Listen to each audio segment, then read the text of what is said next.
¿Qué tal? El Señor les bendiga a todos. Feliz 2020 con los que todavía no nos hemos visto. Bienvenidos si nos visitas por primera vez. Estamos contentos que vengas a ver nuestra comunidad, una comunidad distinta que lleva muchos años aquí en Vilanova, por la gracia de Dios. Y bueno, aquí estamos. Poco a poco, quizás hoy día también te contaré un poco cómo es la historia de que nace una comunidad así. Es una historia que tiene que ver con Dios. El Dios que creó los cielos y la tierra y que, como oraba recién Rosario, es un Padre que se ha revelado en la persona de Cristo, más conocido como Jesús, y que vino hace 2000 años más o menos y estuvo aquí por Israel desarrollando un ministerio de enseñanza y bueno, y consolidó su enseñanza con un acto tremendo que es su obra en la cruz, que fue lo que estuvimos estudiando el año pasado. Cada domingo tenemos un tiempo como lo que has visto. Es un tiempo donde venimos para cantar al Señor, venimos para hablar con Él y también venimos para que Él nos hable. Y te preguntarás, bueno, ¿cómo es que habla Dios a esta gente? Te explico que hemos entendido poco a poco que en este libro que se llama la Biblia, que es una colección de unos 66 libros que la componen y que Dios ha usado a unas personas, que son, nosotros les llamamos los autores bíblicos, y le ha dado una revelación especial que ellos han venido escribiendo en esta Biblia que tenemos. Y bueno, nosotros cada domingo nos exponemos a esta Biblia, a esta colección de libros, a esta biblioteca que el Señor nos ha dejado. Durante muchos años Él ha estado guiando a estos hombres que, por la guía del Espíritu Santo, hoy vamos a hablar del Espíritu Santo, te voy a contar cómo es que el Espíritu Santo está trabajando. Quizás lo has escuchado alguna vez, pero no entiendes bien qué es esto del Espíritu Santo. Pero bueno, te cuento que cada domingo nosotros nos exponemos a la Escritura y vamos tomando un mensaje que Dios, el Señor, usa para ir transformando nuestros corazones y nuestra vida. Y entonces tenemos un programa de aprendizaje. Cada domingo vamos haciendo una meditación bíblica. El año pasado teníamos un lema para ir cada domingo enfocados sobre ese lema, y era en las pisadas de nuestro Maestro el Señor, y estuvimos viendo durante 2019 distintos momentos, como te explicaba, de la Biblia, donde Cristo, el Hijo de Dios, vemos que ha hecho muchos pasos aquí en la tierra para enseñar que Él es el Hijo de Dios, que Él venía con un propósito que es salvarnos a todos, porque su salvación está abierta a todos, pero por la acción del Espíritu nosotros poco a poco vamos abriendo los ojos, y te voy a hablar del Espíritu Santo hoy día también. Y como estamos iniciando el año, como bien decía Javi, nos planteamos un lema nuevo durante 2020, y entonces el lema nuevo que queremos plantearnos para ir meditando cada domingo sobre la Biblia es la extensión del reino de los cielos por el Espíritu Santo a través de la Iglesia. Y es que, ¿qué pasó? Que el año pasado vimos, como te digo, muchos momentos en los que Jesús enseñaba sobre el reino de los cielos. Nos dijo que Él venía para inaugurar el reino de los cielos y que el reino de los cielos se ha acercado y que tenemos que arrepentirnos porque somos gente que naturalmente no queremos darle nuestro corazón a Dios. Naturalmente queremos estar de espaldas a Dios pero Jesús vino a inaugurar ese reino de los cielos y por eso estudiábamos el año pasado cada domingo cómo el Señor iba enseñando sobre esa venida del reino de los cielos, sobre el arrepentimiento necesario para nosotros poder entrar en el reino de los cielos. Y ahora, en este año nos proponemos meditar sobre la extensión de ese reino de los cielos. El Señor Jesucristo, cuando termina su obra, va a la cruz y muere para salvar a todo un pueblo que Dios está eligiendo a través de la historia. Y ahora nos planteamos meditar cómo el Señor Jesucristo ha resucitado, y vamos a leer el libro de Hechos. Ahora, en breve, empezamos a leer el libro de Hechos porque vamos a meditar sobre el capítulo 1 de Hechos, pero vamos a ir viendo cómo el Señor ha resucitado y Él se plantea que esa salvación, ese reino de los cielos que implica esa obra que Él ha hecho por su pueblo que ha salvado, tiene que extenderse, tiene que expandirse desde allí, desde donde Él estaba trabajando en su ministerio. Ese mensaje, ese reino de los cielos tenía que comenzar a expandirse.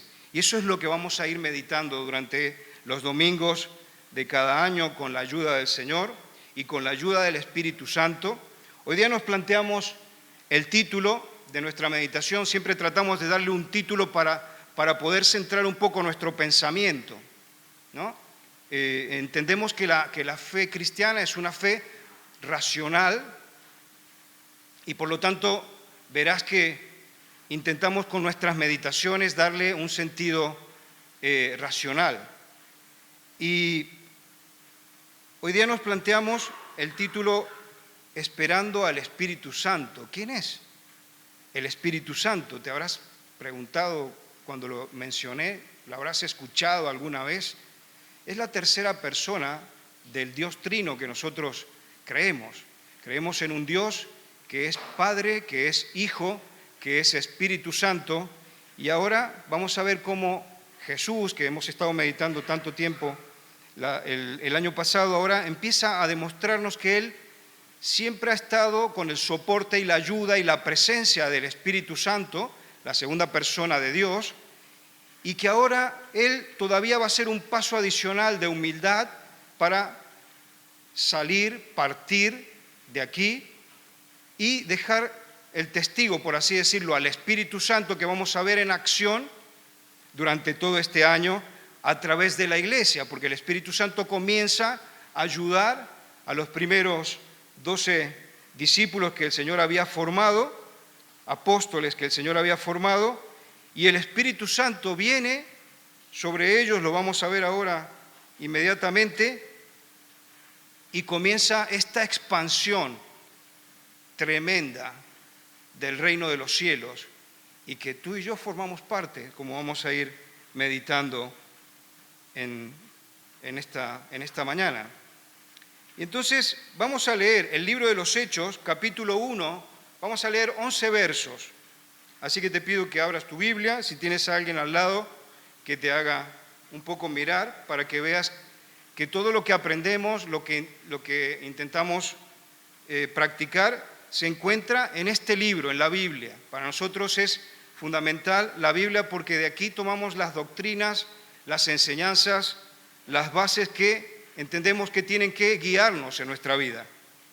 Te pido también que hagas un esfuerzo para oír. Recién Javi oró por mí y ahora yo pido que tú también hagas un esfuerzo para entender lo que vamos a meditar. Pido que hagas un esfuerzo de mente, que tu mente no se vaya por ahí, porque normalmente la mente nos hace esa jugada de que estamos sí con una cara muy como de atentos, pero nuestra mente se va. Y bueno, vamos a enfocarnos en la Escritura y vamos a analizar lo que está pasando. Prólogo del libro de los Hechos.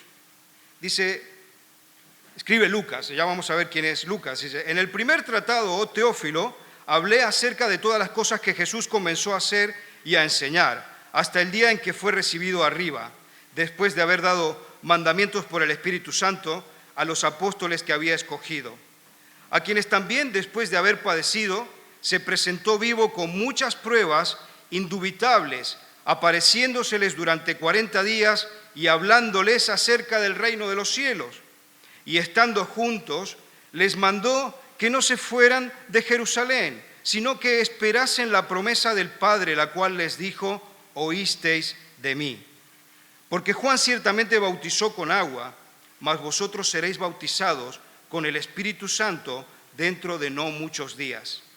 Entonces los que se habían reunido le preguntaron diciendo: Señor, ¿restaurarás el reino a Israel en este tiempo? Y les dijo: no os toca a vosotros saber los tiempos o las sazones que el Padre puso en su sola potestad, pero recibiréis poder cuando haya venido sobre vosotros el Espíritu Santo, y me seréis testigos en Jerusalén, en toda Judea, en Samaria y hasta lo último de la tierra. Y habiendo dicho estas cosas, viéndolo ellos, fue alzado, y le recibió una nube que le ocultó de sus ojos. Y estándose ellos con los ojos puestos en el cielo, entre tanto que él se iba, he aquí se pusieron junto a ellos dos varones con vestiduras blancas, los cuales también les dijeron: varones Galileos, ¿por qué estáis mirando al cielo? Este mismo Jesús, que ha sido tomado de vosotros al cielo, así vendrá como le habéis visto ir al cielo. Doy muchas gracias que comenzamos este 2020 con unas pistas que realmente están muy bien para que las tengamos en cuenta, especialmente tú y yo, a lo mejor que llevamos varios años en el Evangelio y que, bueno, inicia un año nuevo y el Señor hoy día nos quiere recordar doctrinas que son muy importantes para nosotros los creyentes. Lo primero que quiero analizar, puedes ver el bosquejo que tenemos aquí, el orden en el boletín que se prepara para que lo vayamos viendo. El boletín, por favor, tratemos de no dejarlo tirado, como decíamos la semana pasada, es una herramienta que tenemos que prepara cada semana Armando, y atrás también tenemos una guía para ir leyendo semanalmente y meditando sobre el Evangelio. Pero aquí tienes un poco el orden de los puntos que vamos a tratar. Y lo primero que quisiera que comentemos es que este libro de Hechos de los Apóstoles está conectado con el Evangelio de Lucas, el tercer Evangelio que tenemos en el Nuevo Testamento.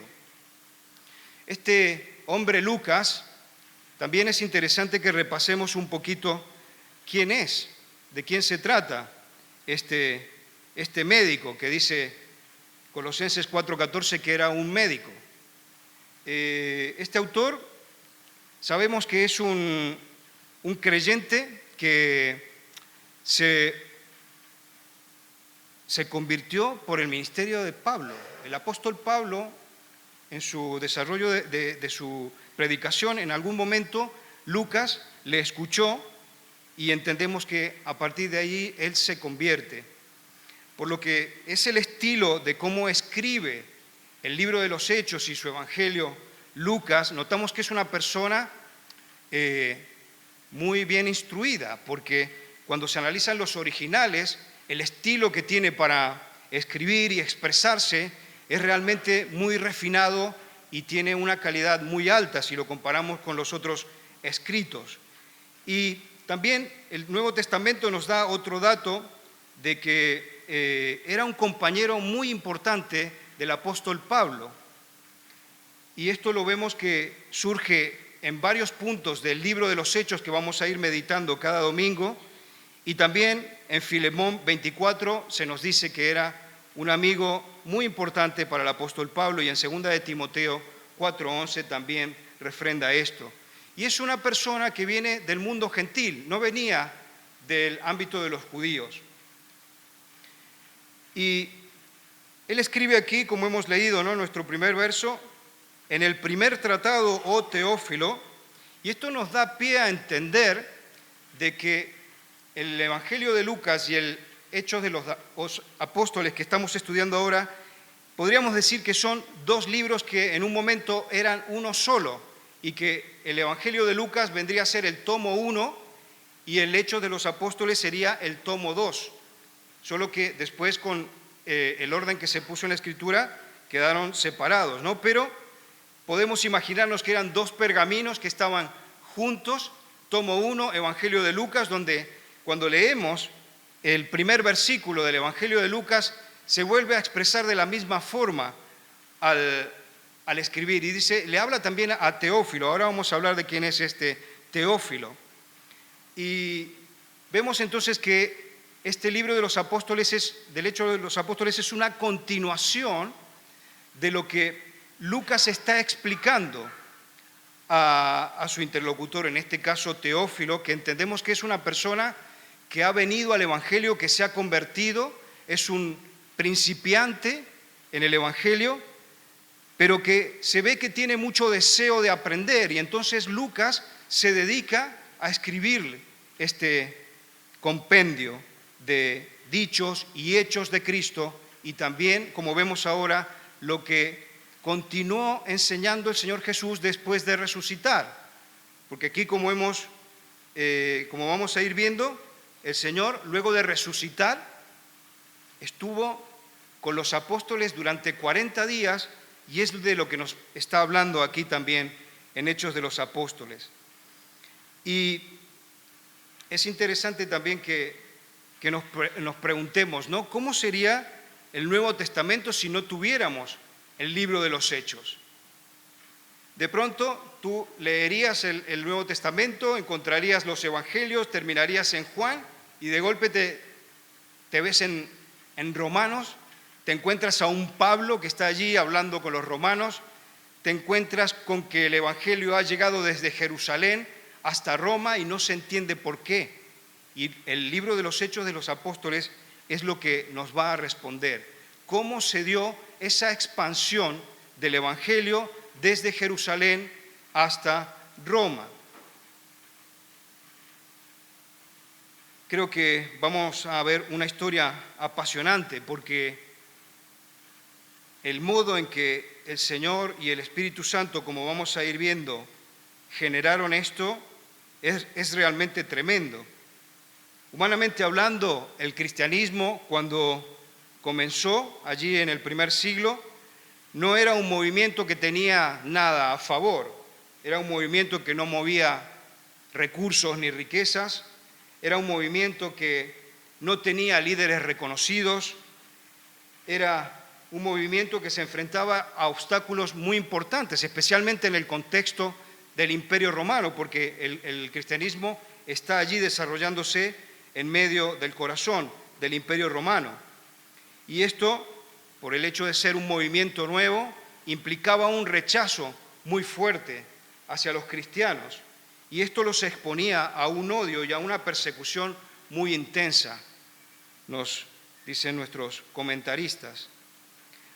Hubo un tiempo en que los críticos pensaban que el Hechos de los Apóstoles era como una novela romántica que se había escrito acerca de la iglesia primitiva. Pero poco a poco el Señor ha ido haciendo que otra gente que Él mueve, y gente, científica, arqueólogos, eruditos de la Biblia, han ido confirmando que lo que ha escrito Lucas tiene un registro realmente muy exacto y muy correcto, que nosotros podemos fiarnos. Tenemos comentarios como, por ejemplo, William Ramsey, que es un arqueólogo, y él dice, en cuanto a leyes, costumbres del periodo que registra, es muy correcto. Después también leía otro comentario de un experto de historia greco-romana, y dice, la estructura histórica, en términos de tiempo y lugar, son precisos y correctos en el libro de los Hechos. Este es Sherwin White. Y volvemos de nuevo al propósito que él tiene en mente cuando está escribiendo a este Teófilo. Como decíamos, este creyente que está iniciando sus primeros pasos, y parece que tiene un alto rango porque él le pone el título de excelentísimo Teófilo. Quiere decir que era una persona que estaba con un estatus elevado. Y entonces, también es interesante que Teófilo significa amigo de Dios. Por lo tanto, te puedes identificar, tú, yo, porque si escribía a Teófilo, amigo de Dios, tú y yo nos podemos sentir identificados con el propósito que tiene Lucas al escribir este libro. Y poco a poco vamos viendo que lo que quiere demostrar Lucas a Teófilo en principio es que el cristianismo no es un movimiento peligroso, como se ha corrido la mala fama en el Imperio Romano, y entonces él vendríamos a decir que es un apologeta que quiere defender el Evangelio, el cristianismo, y entonces es uno de sus objetivos. Quiere transmitir de que el cristianismo no es un movimiento malo ni peligroso. También en sus objetivos vemos que quiere defender que el cristianismo es un movimiento inocente, principalmente porque muchos jueces ya también, habiendo oído las difamaciones que venían especialmente de los judíos, para que ellos no encontraran motivos de condenar al cristianismo.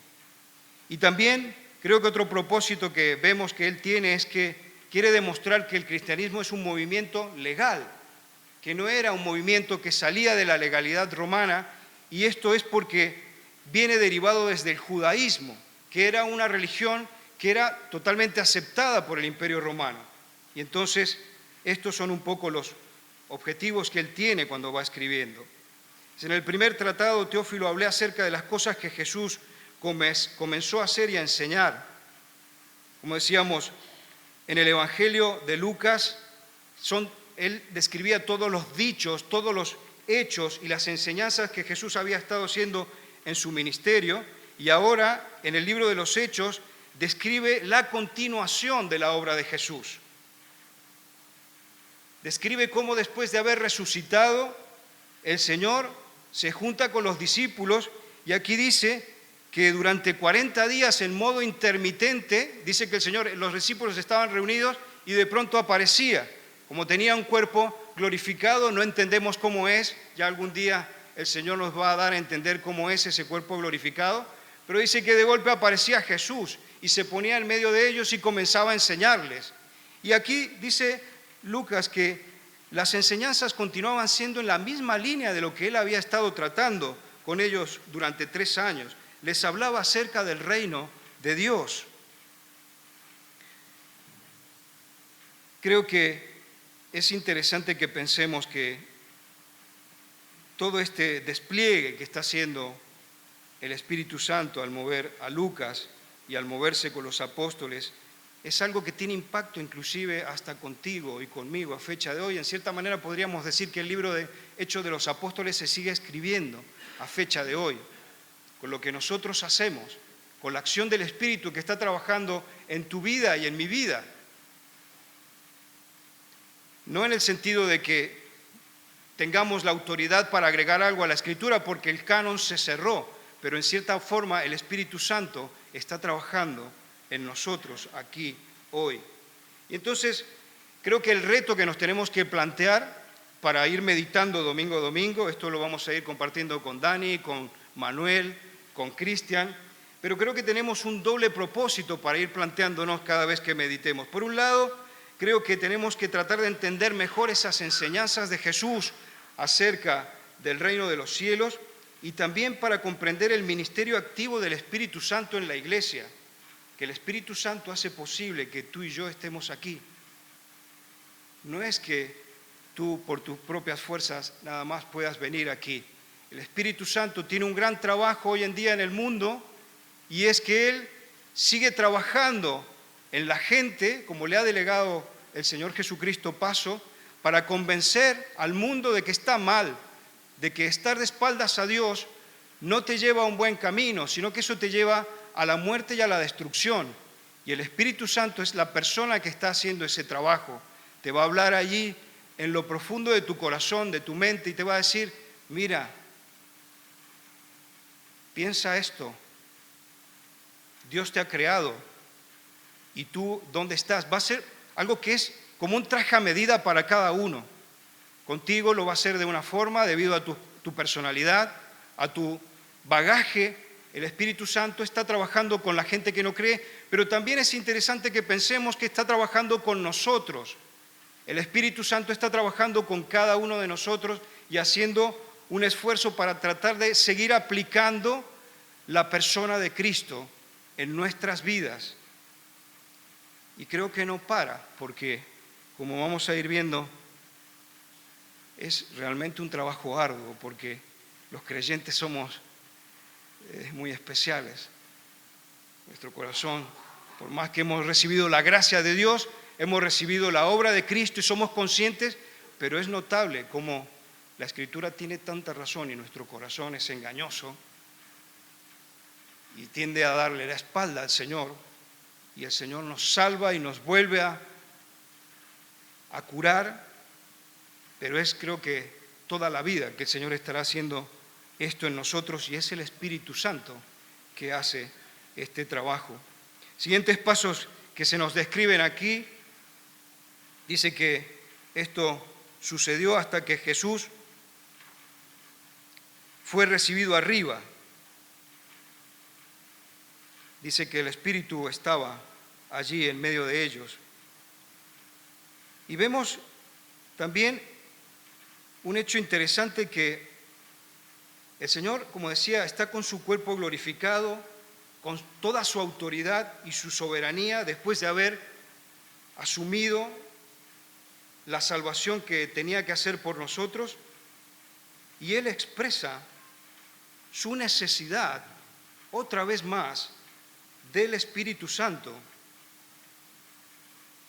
Y este patrón vamos a ver que será algo que se repite en el libro de los Hechos en continuación, y también, como decía, es lo que estamos viendo a fecha de hoy. Dice que, Lucas dice que mostró muchas pruebas indubitables de que había resucitado como les había prometido, y dice que no dejó ninguna duda a ellos de que lo que había hecho era la promesa que había planteado a la humanidad. Me parece interesante también que meditemos que durante esos 40 días Lucas dice que enseñó cosas que tenían la misma línea de lo que había explicado durante su ministerio, pero no dice específicamente qué es lo que enseñó. Y en este sentido creo que a los que les gusta la Biblia ficción les gustaría pensar que Jesús utilizó esos 40 días para enseñar doctrinas misteriosas que quizás tendrían que ser descubiertas con nuevos libros apócrifos, ¿no?, que se han puesto tan de moda últimamente. Pero Lucas es taxativo en este sentido y dice que el Señor simplemente continuó profundizando acerca del reino de Dios. Avanzamos y en los versos siguientes vemos instrucciones finales que el Señor Jesús les quiere dejar a los discípulos, y la primera de ellas es que les pide que no se vayan de Jerusalén. Les dice que se queden allí en Jerusalén. Y creo que esto tiene que ver por ese conocimiento profundo que tiene Cristo, que dependió siempre del Espíritu Santo, y Él sabe que ellos no podrán hacer nada si el Espíritu Santo no viene a sus vidas. Siempre estaba meditando esto y me recordaba cuando Jesús va al desierto y dice que está en el Espíritu y va a luchar en el Espíritu Santo contra el enemigo. Y aquí veo un poco lo mismo, ¿no? Les dice, tienen que esperar en Jerusalén hasta que venga la promesa del Padre, la cual les dijo, oísteis de mí. Esperar significaba que era algo valioso, que tenían que tomarse el tiempo para que viniera el Espíritu Santo. Significa que era algo confiable, algo que Él había prometido y que, como habían visto que Él había resucitado, podían esperar que el Espíritu viniera. Y es interesante que meditemos en esto de la promesa del Padre, ¿no? Muestra que debemos explicarlo como que debemos esperarlo con una expectativa sana e importante, porque el Padre Celestial, como oraba recién Rosario, ¿no?, es un Padre que no va a darnos algo que no sea bueno. Y entonces el Señor está diciendo, esperad la promesa del Padre, que es el Espíritu Santo. Vosotros seréis bautizados con el Espíritu Santo, sigue diciendo, porque ciertamente bautizó Juan con agua, dice, pero vosotros seréis bautizados con el Espíritu Santo. Y creo que tú y yo esta mañana, y comenzando 2020, tenemos que meditar en esto, porque aquí está hablando del bautismo y los que están participando del grupo de bautismo lo están viendo, los demás lo podemos recordar. El bautismo es un símbolo, una ordenanza que el Señor dejó de que cuando vamos al agua y somos sumergidos, es como que somos enterrados, ¿no? Nuestra vieja vida es enterrada en el agua. Cuando surgimos del agua es como que resucitamos, como lo hizo el Señor Jesucristo. Y aquí está aplicando la misma figura al Espíritu Santo. Entonces te pregunto y me pregunto, ¿estamos sumergidos en el Espíritu Santo? ¿Y cómo nos podemos dar cuentas de que estamos sumergidos en el Espíritu Santo? Creo que una forma simple para que tú y yo, ahora allí, donde estás escuchando, pienses y digas, piensa en la canción que cantamos hace un momento. Levantamos un olor fragante, decíamos al Señor. Y la Escritura dice que una forma de entender que nosotros llevamos el Espíritu Santo es que estamos dando el fruto del Espíritu Santo. Gálatas 5, 22, 23. Jesús lo dijo otras veces, por el fruto se reconoce el árbol. ¿Cuál es el fruto que estamos llevando en nuestra vida? Pablo dice que el fruto del Espíritu Santo es amor, gozo, paz, paciencia, benignidad, bondad, fe, mansedumbre, templanza, varios elementos que conforman un solo fruto, como una naranja o una mandarina que tiene muchos gajos, pero es una unidad. El fruto del Espíritu es una forma de que nosotros entendamos si estamos teniendo esa vida en el Espíritu, si estamos sumergidos. Y piensa ahora en tus actitudes, piensa en tus reacciones. ¿Llevamos el amor de Dios en nuestras palabras? El gozo, cuando habla del gozo del Espíritu Santo, no se trata de estar en una vida jiji, jaja y todo es diversión. El gozo se trata de una serenidad que tenemos en el Señor, una tranquilidad de que descansamos en Él. ¿Está nuestra vida caracterizada por ese gozo del Señor?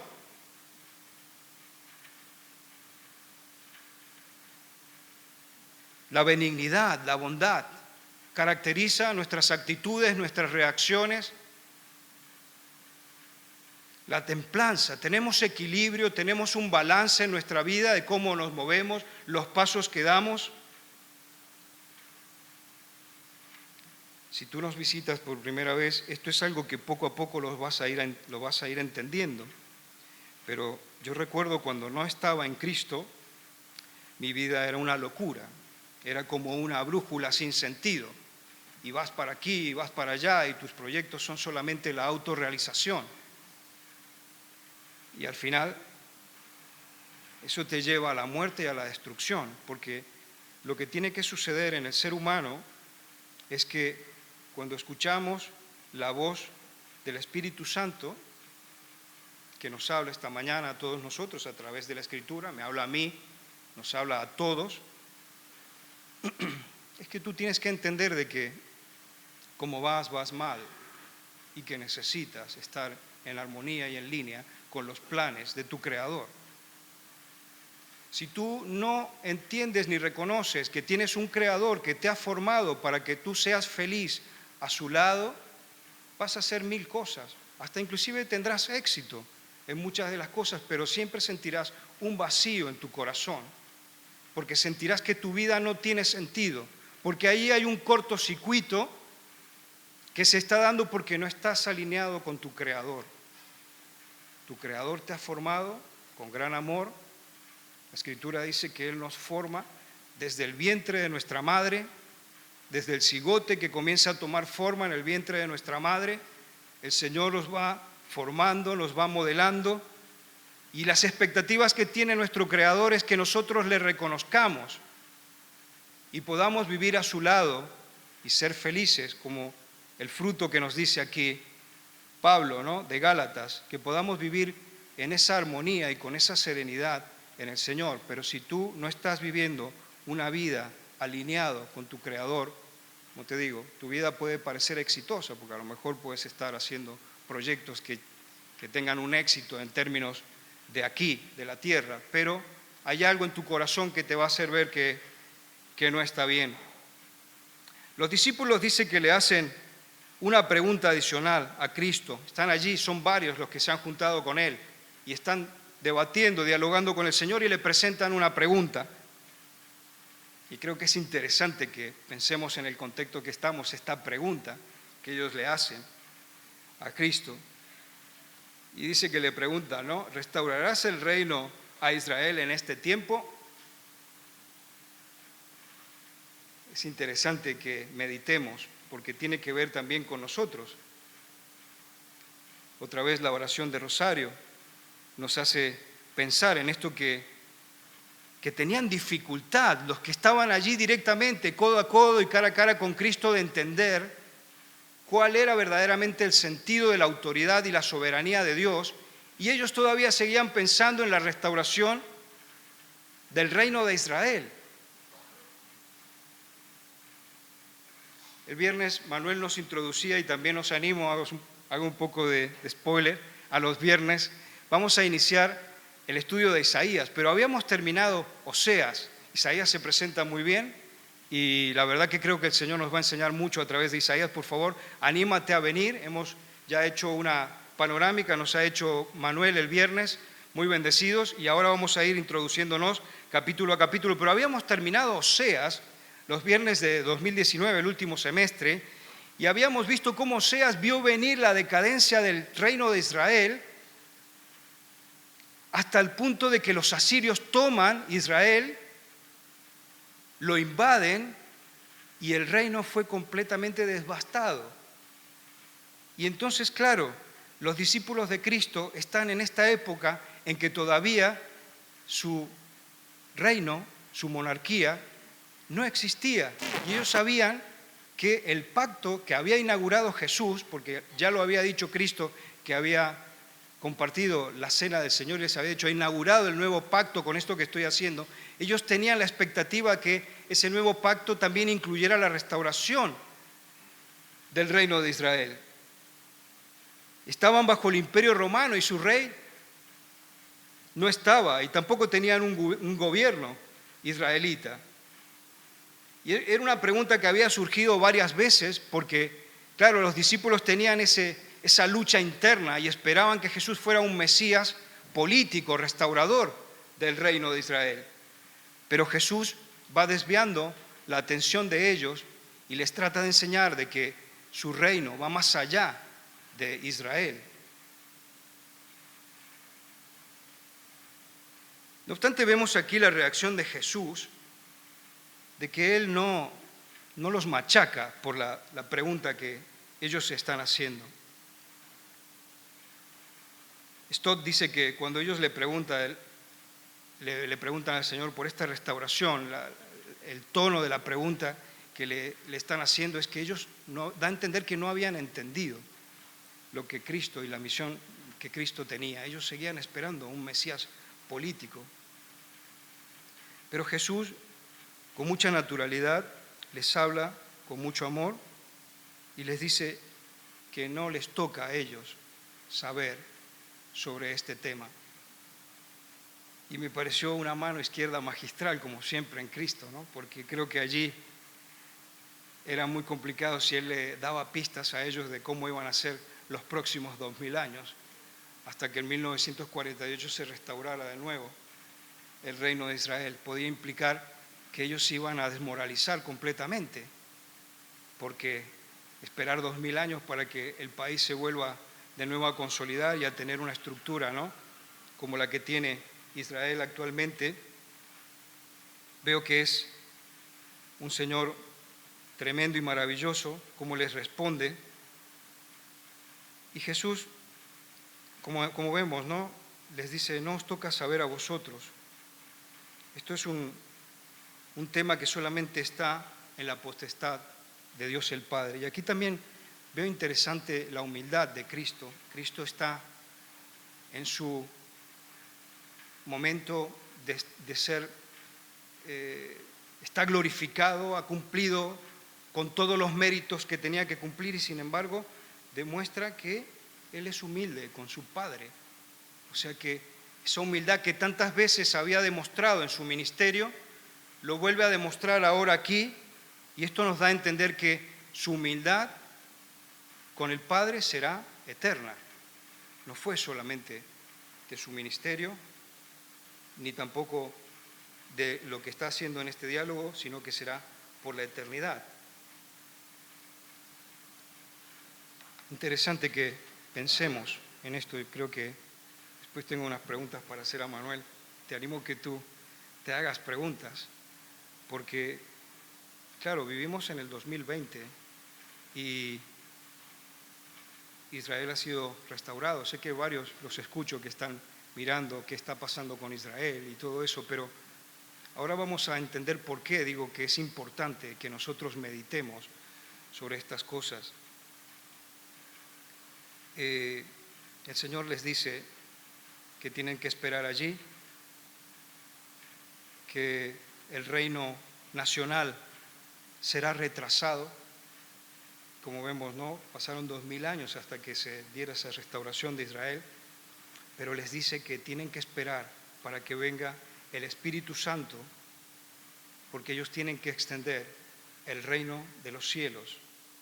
Y con el advenimiento del Espíritu Santo ellos tendrían ese poder que dice la portada de nuestro boletín: recibiréis poder, me seréis testigos en Judea, Samaria y hasta los confines de la tierra.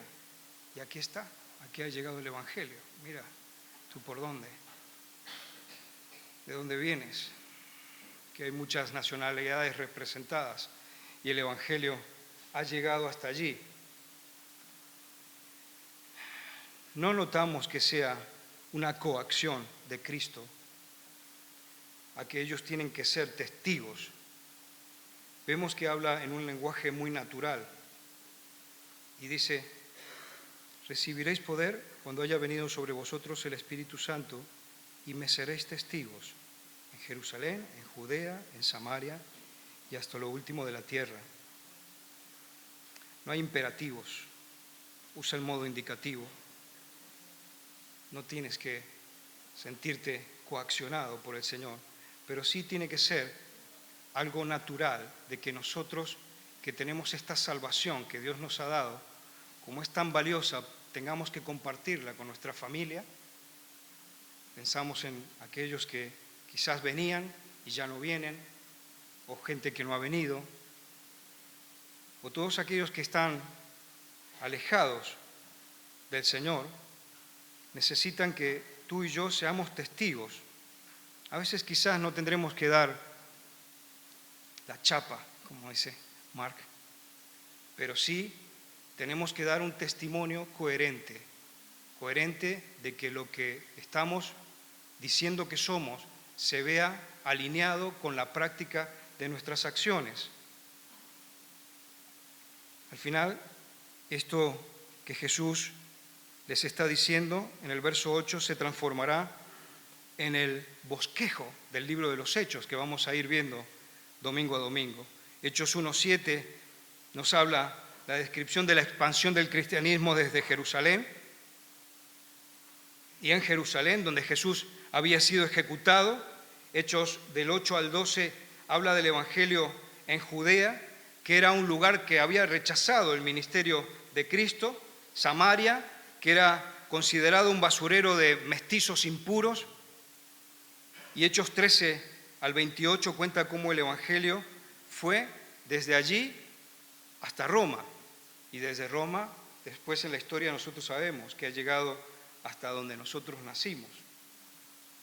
Y eso, inclusive, ponte a pensar un poco en lo que decían los discípulos mentalmente. Ellos eran israelitas y los gentiles eran considerados solamente a lo mejor como unos leños que tenían que ir a alimentar el fuego del infierno. Y sin embargo estaba en el corazón del Señor que el Evangelio, que el reino de los cielos tenía que llegar a alcanzarnos, a todos nosotros que somos gentiles.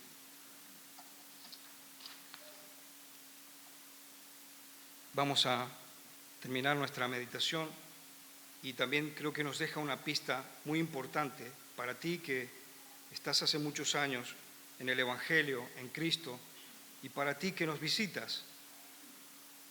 Y aquí Lucas nos dice que el Señor fue alzado.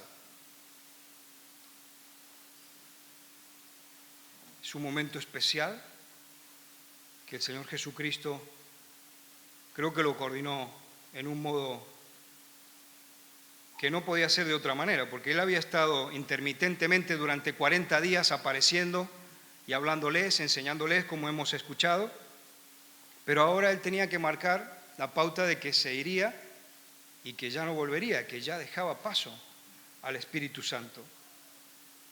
Pero es interesante también la conexión que hay con Lucas 24, cuando Lucas también está terminando el Evangelio, y Lucas dice que fue alzado y el Señor bendecía a su iglesia. O sea que tú y yo recibimos a fecha de hoy esa bendición de Cristo cuando Él se está volviendo para ser entronizado nuevamente a la diestra de Dios el Padre. La nube que habla Lucas nos recuerda mucho a esa nube de gloria de la cual se menciona en el Antiguo Testamento, que expresaba la presencia de Dios. Y dice que ellos lo vieron, que fue levantado.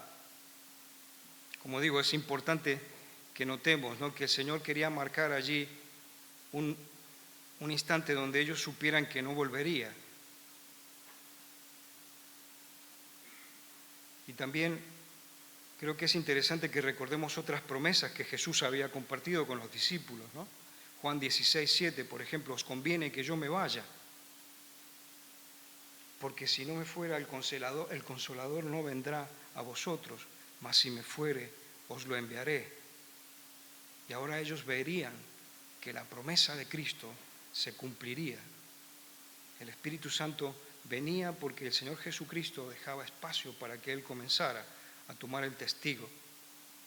Y dice que ellos se quedaron mirando hacia el cielo, cómo el Señor se iba, y se aparecen dos varones, les llama aquí Lucas, pero entendemos que son ángeles, de vestiduras blancas. Ellos están mirando allá arriba, y entonces Él les pregunta, ¿qué están mirando? Es una frase gloriosa, porque nos recuerda que Jesús, sí, ha sido de nuevo reentronizado a la diestra del Padre, pero ellos están marcando de que había dejado unas instrucciones y un mandato, que ellos no tenían que quedarse mirando allí qué estaba haciendo Cristo, sino que tenían que ir a hacer lo que Jesús les había mandado, Jerusalén, y esperar que el Espíritu Santo viniera a bautizarles. Y creo que es interesante que te lleves esto en el corazón, ahora que estamos comenzando 2020, esta promesa de que Cristo, así como fue levantado y reentronizado nuevamente, dice que va a volver. La Escritura, ¿cómo está eso en tu corazón? Sí, lo podemos saber así en modo intelectual, sí, el Señor vendrá. Pero aquí dice que se fue físicamente y así volverá físicamente con su cuerpo glorificado. Se fue visiblemente y así vendrá nuevamente por segunda vez. Se fue bendiciéndonos como pueblo y así volverá para seguir bendiciéndonos. Pero ¿cómo reaccionas? ¿Cómo te quedas con eso? ¿Y qué haremos tú y yo durante 2020? Voy a hacer una oración y vamos a terminar. Padre, te damos gracias por tu fidelidad, por tu amor, Señor. Gracias por tu trabajo constante, Señor, desde el principio. Señor, tú nos has creado con gran amor, nos has creado con un proyecto tan grande, Señor, y nosotros te fallamos, Señor, allí en Edén. Y, Señor, ese fallo, Señor, ese pecado que cometimos ha manchado toda tu creación, todo nuestro mundo, Señor. Pero gracias por Cristo, Señor Jesucristo, gracias como viniste para salvarnos, porque no había otra forma, sino que tú hicieras la obra en la cruz, recibir todo ese castigo que nosotros nos merecíamos, y lo hiciste. Señor, prometiste que ibas a resucitar, y resucitaste, Señor, muchísimas gracias. Señor, y dijiste que enviarías a tu Espíritu Santo, y lo enviaste, Señor. Muchísimas gracias, Espíritu Santo, gracias por estar aquí. Gracias porque nos invitas a pensar en nuestro Salvador, el Señor Jesucristo, en nuestro Padre, en ti. Te pido, Espíritu Santo, que nos ayudes a cada uno de nosotros, en nuestras familias, en nuestros trabajos, allí donde sea, Señor, que tú nos mueves, que podamos ser tus amigos, tus testigos, Señor Jesucristo. Guíanos, guíanos. En el nombre del Señor Jesús oramos. Amén. Dios le bendiga.